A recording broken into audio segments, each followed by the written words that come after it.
Josune, irudikatu dugu nolakoa zen Saturarango kartzela hau. Baina ez dugu aski horrekin jakiteko nola bizi ziren hemen presoak. Berein izen abizenak, berein historiak jakin behar ditugu. Haien azalean sartu beharra daukagu, hemengo kartzela ezoiko bezain krudelau nolakoa zen benetan jakiteko.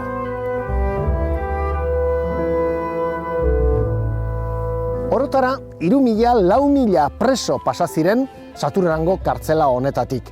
Baina zenbakiak hotzegiak dira benetan gertatu zena historia hori ezagutzeko. Arantxa Ugarte kazetariak egindako lanari esker hobeki ezagutu ditzakegu emakume horiek. Arantxa, ea laguntzen diguzun hemen egon ziren emakumezko haien azalean sartzen. Ze ezaugarri komun zituzten hemengo espetxean zeuden emakumezko horiek? Nahiko gazteak ziren. Naiz eta, igual gaztenak 16 urte eduki eta zaharrenak 83, baina multzo handiena zen bataz beste 36 bat urtekoa.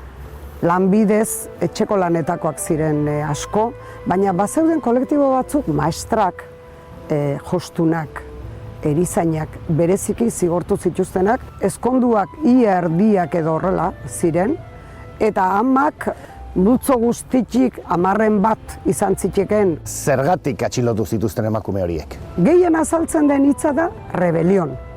Gertaziteken 12 urteko kartzela, 20 urteko kartzela, 30-koa edo heriotza zigorra. Baukazu kasu zehatzen bat, adibide gisa? Pixkat berezia, bea emakume euskalduna, Zegamarra da.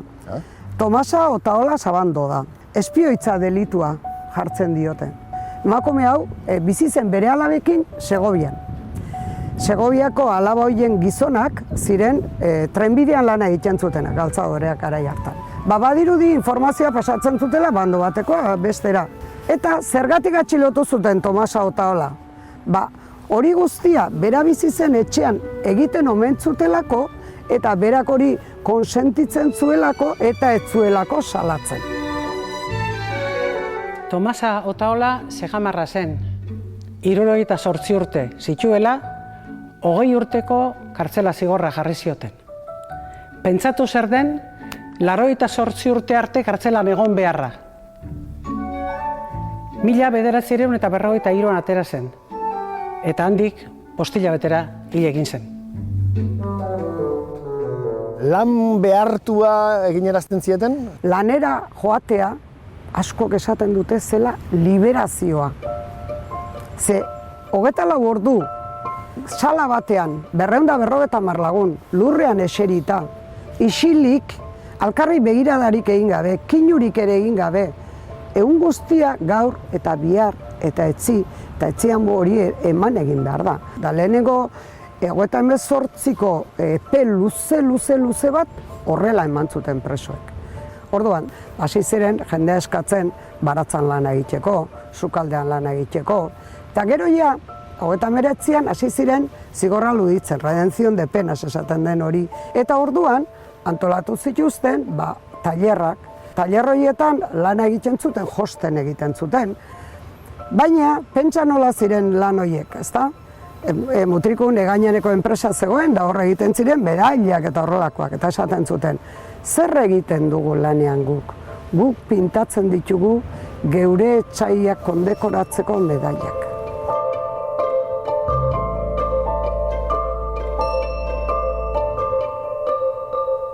Elikadurari dagokionez, zer jaten zuten hemen? 1952 arte subalimentatuta zeuden. Goizian, jaiki, zazpirietako egon behar zuten formatuta eta jaten zuten txokolate ontza bat. Edo 2 pikumelatu. Bezperako gia bazen eukan gordeta, arekin. Eta bestela apaloseko, daun bezala. Eguardien patata le bat eta 3 garbantzua le. Eta arratsaldeko 6etan afaria. Eta hor, ia egunero ziren lentejak. Lentejak azalak, ze barrukoa samorroek janda zeukaten. Pentsa zenbaterainoko nazka sortuko ziren horrek emakumei, hitz egin dudan emakume guztiek esan didate. Kartzelatik gerten detenetik, gehiago ez naiz gai izan lentejak jateko. Hemen barruan presoekin, militarrak baziren zaintzen, baina mojak ere bai, ez? Nolako harremana zen mojekin? Pixka zaila da asuntoa, ez da?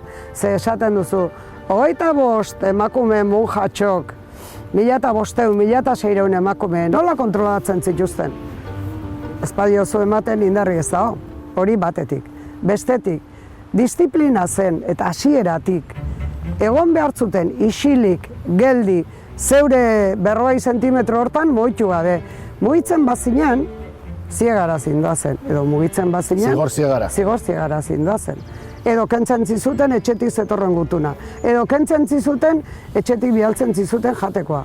Beraz, azkenean eta gela bakoitzean jartzen zuten arduradun bat.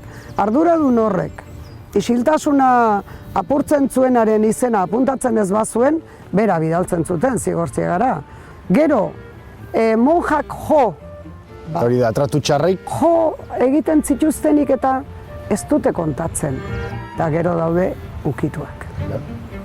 Ukituak, dinoso, ukituak. Ukituak. Ezelako salaketarik edo, hori oso gitxi entzun izan dugu. Bai. Eta bortxaketa salaketarik kontatu Bai. edo. Batek baino gehiago esaten zuten. Si te echaban el ojo, pobre de ti.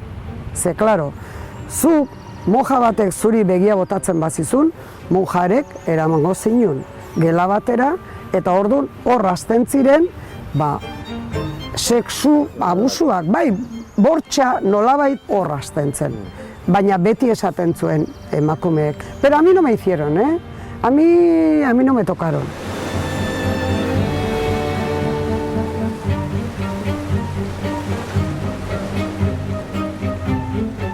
Hemen Saturrango kartzelan 116 heldu hil ziren eta haiekin batera beste 61 haur. Eta plaka honetan ditugu haien izenak. Erraterako, Concepción Muñón López, Jaengoa, 16 hilabeterekin hilik. María Mercedes Amuedo Bonzón, Mutrikukoa, 3 hilabeterekin hilik. Antonia Cuartero Filera, Epila, Aragoi, 80 urte. Hauek dira Saturrango kartzelak hil zituen presoak. Baina ez da hori bakarrik, izan ere, ospitaletara gaixo eramandako bertziain bat ere hil egin ziren. Beraz, bertze modu batera ere erran dezakegu. Izan ere, 100 izan ziren Saturrango kartzelak hil zituen emakumezko preso eta haurrak. Gutxienez, 167.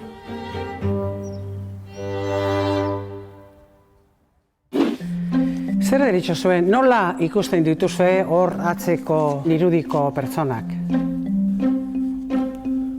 Pozik daudela emateu, ezta? Bai, ez ustezu.